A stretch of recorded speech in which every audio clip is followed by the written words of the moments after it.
वार्ता उत्तर प्रदेश में जो हजारों की संख्या में स्कूल बंद किए जा रहे हैं, बच्चों का भविष्य बर्बाद किया जा रहा है, उसको लेके बुलाई गई। हमारे साथ दिल्ली के 3 बार के विधायक अनिल झा जी हैं, जो उत्तर प्रदेश के सह प्रभारी भी हैं। हमारे साथ दिल्ली के मुख्य सचेतक रह चुके दिलीप पांडे जी हैं, जो उत्तर प्रदेश के सह प्रभारी हैं। विशेष रवि जी हमारे 4 बार के विधायक हैं दिल्ली से, ये भी हमारे साथ सह प्रभारी हैं। राकेश अवाना जी हमारे जिला अध्यक्ष हैं, पंकज अवाना जी यूथ के अध्यक्ष हैं और किसान प्रकोष्ठ के हमारे अध्यक्ष हमारे साथी अशोक कमांडो जी हैं। आज पूरे उत्तर प्रदेश में हाहाकार मचा हुआ है। मैं जिस भी गांव में जा रहा हूं, दलित बस्तियों में पिछड़े वर्ग के लोग जहां पे पढ़ाई करते हैं, उन स्कूलों को जानबूझकर साजिशन अनपढ़ बनाने के लिए बंद किया गया है। भारतीय जनता पार्टी की योगी सरकार ये चाहती है, मोदी योगी की डबल इंजन की सरकार ये चाहती है कि उत्तर प्रदेश के जो बच्चे हैं, जो दलितों के, पिछड़ों के, मुसलमानों के, गरीबों के बच्चे जो हैं, वो अनपढ़ रहे, सरकारी शिक्षा उनसे दूर हो जाए। और क्योंकि वो मजदूरी करते हैं, गरीब है, तो प्राइवेट स्कूल में पढ़ा नहीं सकते। तो ये साजिश कैसे रची गई, 1 मिनट में मैं बताना चाहता हूं। कहा गया उत्तर प्रदेश के सरकारी स्कूलों में बच्चों की संख्या कम है, इसलिए हम सरकारी स्कूल को बंद करेंगे। अब बच्चों को मिड डे मील में नमक रोटी दी जाती है, मिड डे मील में उनको नमक भात दिया जाता है, उनके बैठने के लिए टाट पट्टी दी जाती है, उनके लिए टॉयलेट का इंतजाम नहीं है। तो स्कूल बदहाल है, जिसके कारण से माँ बाप अपने बच्चों को स्कूल में नहीं भेजते और संख्या कम हो गई। तो यह आपका नाकारापन है, भारतीय जनता पार्टी की, मोदी योगी की डबल इंजन की सरकार का नाकारापन है, जो उत्तर प्रदेश में बच्चे कम हो रहे हैं। तो आपने उसका बहाना बना के स्कूल सीधे बंद कर दिया। आप कह रहे हो ये स्कूल नाकाम हो गया, तो आपकी सरकार भी नाकाम, अपनी सरकार भी आप बंद कर दीजिए। और 27,308 शराब के ठेके खोले गए पूरे उत्तर प्रदेश में, 27,308, और 27,000 स्कूल बंद करने की योजना है। दारू की दुकान आपको आधा किलोमीटर तो मिल जाएगी, लेकिन स्कूल आपको 3 किलोमीटर 4 किलोमीटर दूर मिलेगा, जहां पे बच्चे जा नहीं सकते। तो मैंने पिछले दिनों अभियान चला के गांव गांव में जाके वास्तविकता को देखा। कहीं हाईवे पार करके जाना है, कहीं नदी पार करके जाना है, कहीं जंगलों से गुजर के बच्चों को जाना है, इतनी दूर दूर स्कूल कर दिया गया। तो ये घोर अन्याय है गरीबों के साथ, दलितों के साथ, पिछड़ों के साथ, मुसलमानों के साथ, उत्तर प्रदेश के लाखों बच्चों के साथ। इसलिए आम आदमी पार्टी इस पर चुप नहीं बैठेगी और हम लोग पूरे उत्तर प्रदेश में जो स्कूल बचाओ अभियान चला रहे हैं, उसको मजबूती देते हुए, आगे बढ़ाते हुए 2 अगस्त को लखनऊ, जो उत्तर प्रदेश की राजधानी है, वहां पर एक जोरदार आंदोलन करेंगे, बड़ा आंदोलन करेंगे बच्चों के स्कूलों को बचाने के लिए, नंबर 1। और नंबर 2, 21 तारीख से संसद शुरू हो रही है, संसद में भी स्कूलों को बचाने के लिए आवाज उठाएंगे। और सुप्रीम कोर्ट, जो देश की सर्वोच्च अदालत है, वहां पर भी इसको लेकर मुकदमा, हमने याचिका दाखिल करने का पूरी तैयारी कर ली है और उसको भी वहां पे सुप्रीम कोर्ट में भी याचिका दाखिल करेंगे। तो सड़क से लेकर संसद तक और संसद से लेकर सुप्रीम कोर्ट तक जहां कहीं भी जरूरत पड़ेगी बच्चों का स्कूल बचाने के लिए आम आदमी पार्टी उसके लिए आंदोलन करेगी। तो 2 अगस्त का जो आंदोलन है उससे पहले हम प्रदेश की जनता से अपील करना चाहते हैं कि आप इस अभियान से जुड़िए और स्कूल बचाओ आंदोलन जो 2 अगस्त को लखनऊ में है उससे जुड़ने के लिए इस नंबर पर मिस कॉल कीजिए और उस आंदोलन में अपनी भी सहभागिता दीजिए। ये नंबर है 750004 0004 750004 ये नंबर फिर से मैं रिपीट कर रहा हूं। स्कूल बचाओ आंदोलन से जुड़ने के लिए 750004 पे मिस्ड कॉल कीजिए और 2 अगस्त के आंदोलन में बढ़ चढ़कर हिस्सा लीजिए। अपने बच्चों का भविष्य बचाने के लिए, उत्तर प्रदेश के मासूमों की शिक्षा बचाने के लिए, उत्तर प्रदेश के गरीबों की, दलितों की, पिछड़ों की, मुसलमानों का स्कूल बचाने के लिए जो साजिशन बंद किया जा रहा है और गरीबों के बच्चों को अनपढ़ बनाने की जो इनकी योजना है उसको नाकाम कीजिए और इस आंदोलन के साथ जुड़िए।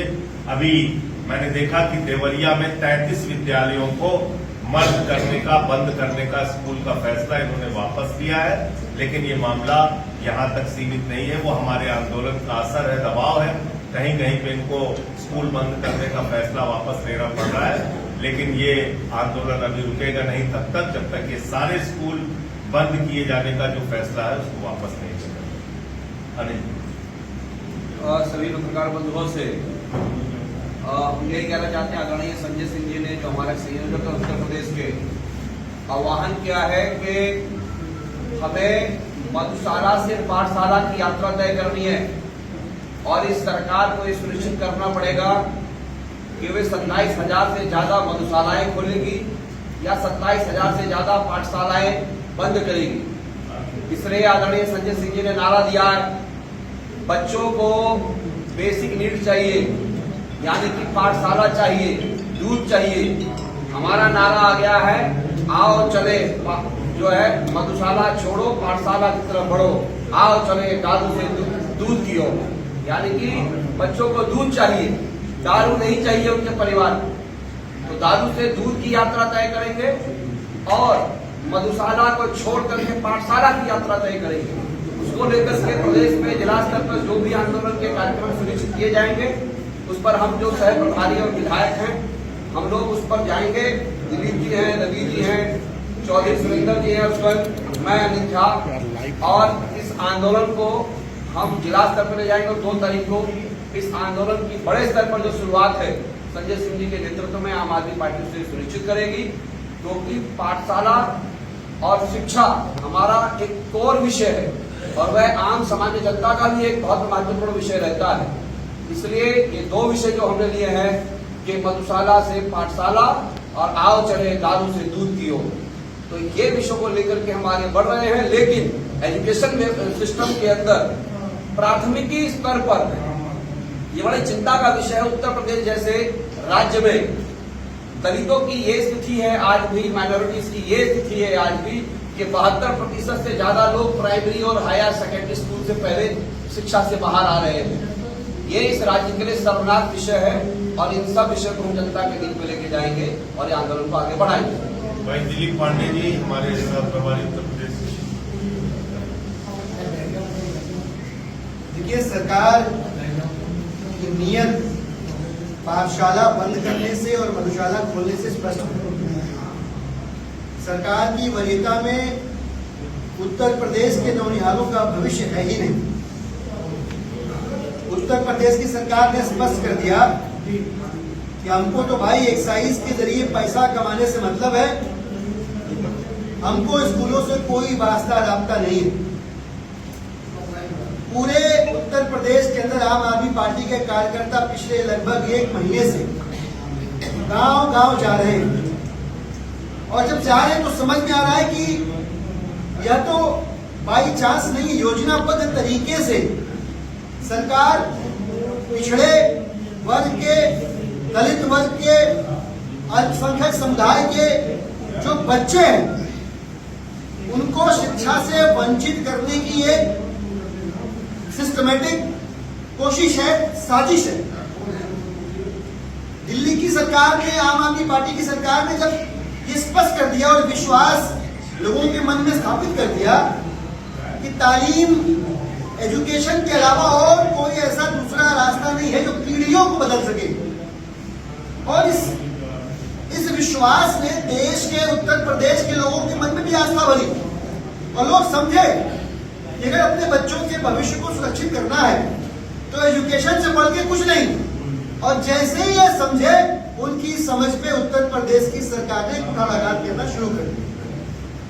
इसलिए हम आह्वान करते हैं कि जिनको भी इस बात में आस्था हो कि पीढ़ियों को बदलने के लिए शिक्षा से बेहतर कोई रास्ता नहीं है, वे तमाम लोग जिनको उत्तर प्रदेश के नौनिहालों के मुस्तकबिल से वास्ता राब्ता है, उनके भविष्य से इत्तेफाक रखते हैं, ऐसे सभी लोग आज जो आम आदमी पार्टी ने नंबर जारी किया है 750004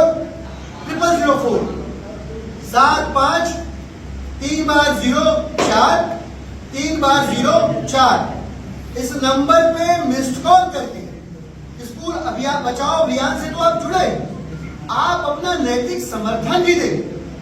यही कहना चाहते हैं उत्तर प्रदेश के लोगों से कि फोन लगाओ और स्कूल बचाओ। धन्यवाद। अब मैं निवेदन करूंगा, विशेष रवि जी हमारे विधायक हैं और सह प्रभारी उत्तर प्रदेश के, वो भी अपनी बात। माननीय सांसद जी प्रदेश अध्यक्ष संजय सिंह जी के द्वारा एक बहुत महत्वपूर्ण विषय पर प्रेस कॉन्फ्रेंस की गई। हम सब जानते हैं कि देश की आबादी लगातार बढ़ रही है और ये स्वाभाविक है कि बढ़ती आबादी के अंदर जो है जो मूलभूत सुविधाएं हैं वो हमें ज़्यादा चाहिए, हमें स्कूल ज़्यादा चाहिए, हमें अस्पताल ज़्यादा चाहिए। लेकिन ऐसे समय में जब हमें जो सुविधाएं ज़्यादा चाहिए, उस समय उत्तर प्रदेश की सरकार जो है उन सुविधाओं को कम करने की कोशिश करती है। तो अपने आप में जो है ये सवालिया निशान खड़ा करती है बात ये कि ऐसी क्या जरूरत पड़ गई जहाँ स्कूल बढ़ने चाहिए, क्लासरूम बढ़ने चाहिए, अध्यापक बढ़ने चाहिए और वहाँ बच्चे की संख्या बढ़नी चाहिए, वहाँ बच्चों की संख्या भी कम हो रही है और उत्तर प्रदेश सरकार जो है स्कूलों को बंद भी कर रही है। तो बिना इस बात पे मंथन किए, बिना इस बात पे गहराई से जाने हुए कि अगर स्कूलों में संख्या कम क्यों हो रही है और उनको ठीक करने के लिए हमें क्या करना चाहिए, इस पे जो है काम ना करते हुए उत्तर प्रदेश सरकार स्कूलों को ही बंद कर रही है कि जो थोड़े बहुत बच्चे वहां आ भी रहे वो भी जो है वो शिक्षा से वंचित हो जाए, वो पढ़ाई ना करें। ये अपने आप में जो है एक बड़ा ही जो है वो गलत फैसला है और एक तरह से ये तालीम पे ताला लगाने वाली जो है वो कार्रवाई है। हम इस पे जो है इसका विरोध करते हैं, आम आदमी पार्टी इसका विरोध करती है और हमारे माननीय सांसद जी की लीडरशिप में 2 अगस्त को एक बड़ा आंदोलन जो है इसमें हम शुरू करने जा रहे हैं, जैसे बताया गया आपको। और इसका मकसद यही है कि उत्तर प्रदेश के हर बच्चे को जो है शिक्षा, अच्छी शिक्षा जो है मिल सके, उसके नजदीक में मिल सके और जो सरकार सोई हुई है या जो सरकार जिसका ध्यान काम पे नहीं है वो सरकार जागे और उसका ध्यान जो है काम को लौटे। शुक्रिया, धन्यवाद। आप लोगों के कोई प्रश्न हो तो आप पूछ सकते हैं। संजय सिंह जी, बाबा भीमराव अम्बेडकर ने कहा था कि शिक्षा वो शेरनी के दूध है जो पिएगा वो दहाड़ेगा। आप उत्तर प्रदेश में बात कर रहे हैं कि 27,000 से ज्यादा स्कूल बंद हुए हैं, जबकि पूरे देश की आंकड़ा बता रहा है कि 10,22,386 स्कूल बंद हुए हैं। इतने बड़े स्कूल को बंद करने के पीछे क्या आपको लगता है कि कहीं एक कोऑपरेटिव को बढ़ाने के लिए मंशा है?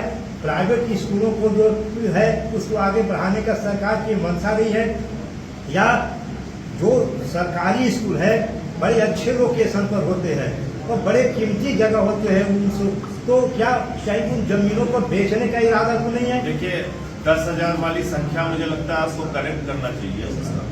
पूरे देश में तो बहुत ज्यादा स्कूल बंद हुए हैं। अकेले यूपी में 26,000 स्कूल पहले बंद हो चुके हैं और 27,000 स्कूल बंद करने की इनकी योजना है। 5,000 स्कूल बंद करने का इन्होंने आदेश दे दिया। तो मेरा सिर्फ इतना कहना है कि भाई अगर एक मजदूर का बेटा है, दलित का, गरीब आदमी का बच्चा है, उसके लिए क्या उम्मीद थी कि मिड डे मील मिल जाएगा हमारे बच्चे को, हमारा बच्चा पढ़ के घर आ जाएगा और वो धीरे धीरे उसकी पढ़ाई आगे बढ़ेगी। पेट काट के लोग अपने बच्चों को पढ़ा रहे हैं।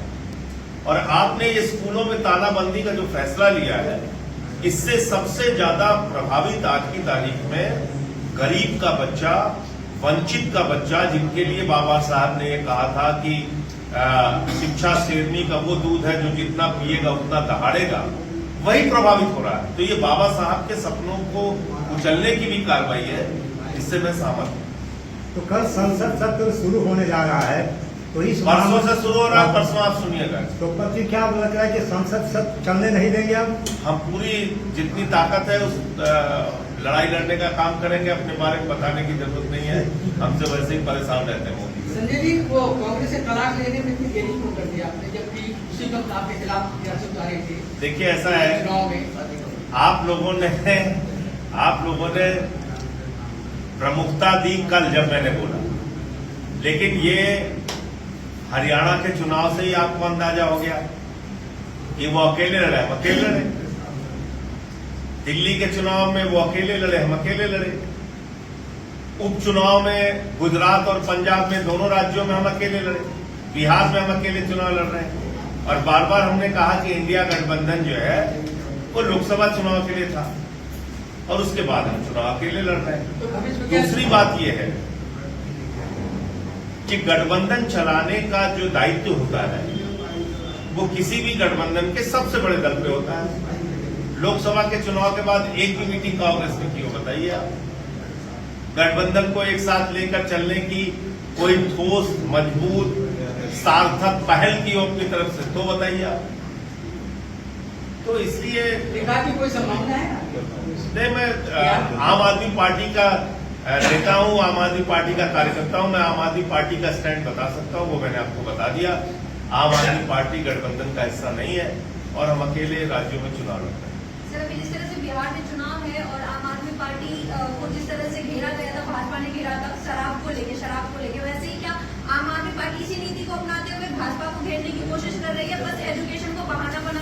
देखिए, बिहार में तो शराबबंदी के बाद भी लोग मर रहे हैं शराब पी के, ये कैसे हो रहा है? गुजरात में शराबबंदी के बाद भी शराब पी के लोग मर रहे हैं।